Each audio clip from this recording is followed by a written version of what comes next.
আসসালামু আলাইকুম মাই viewers, welcome to Sathi recipe house. আজকে আর একটা নিউ রেসিপি নিয়ে আসলাম।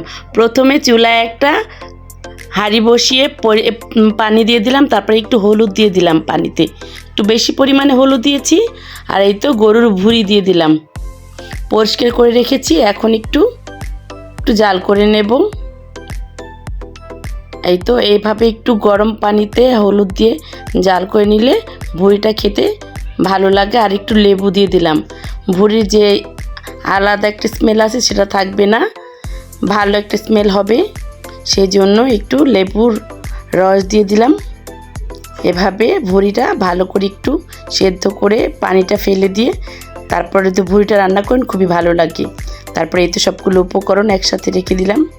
এখন চুলায় একটা প্যান বসিয়ে পরিমাণ মতো তেল দিয়ে একটু গরম মশলা দেবো, যেমন দারচিনি, এলাচ, লং, তেজপাতা দিয়ে গরম মশলাটা একটু ভেজে তারপরে এই তো পেঁয়াজ কুচি দিয়ে দেবো। ভিউয়ার্স রেসিপিটা ভালো লাগলে সাবস্ক্রাইব প্লিজ, বেশি ভালো লাগলে লাইক কমেন্ট শেয়ার করে পাশে থাকবেন।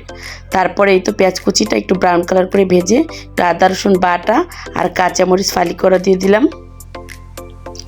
তারপরে একটু গরম মশলা দেবো, যেমন গুঁড়ো মশলা দেবো, হলুদ গুঁড়ো, মরিচ গুঁড়ো, ধনিয়া গুঁড়ো, জিরে গুঁড়ো, গরম মশলা গুঁড়ো আর লবণ দিয়ে একটু ভালো করে কষিয়ে নেব।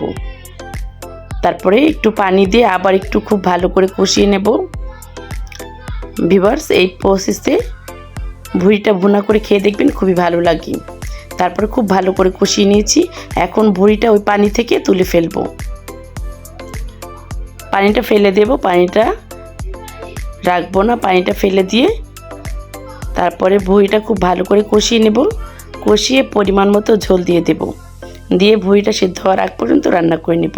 এই তো আমার ভুঁড়িটা কমপ্লিট। এখন একটু ভাজা জিরে গুঁড়ো দিয়ে দিলাম। ভিউয়ার্স ভাজা জিরে গুঁড়ো দিয়ে এই তো আমার রান্নাটা কমপ্লিট। আসসালামু আলাইকুম ভিউয়ার্স, আল্লাহ হাফেজ, ভালো থাকবেন। এই প্রসেসে এই সামনেই কোরবানি, আপনারাও রান্না করে খেয়ে দেখবেন। আসসালামু আলাইকুম ভিউয়ার্স, আল্লাহ হাফেজ।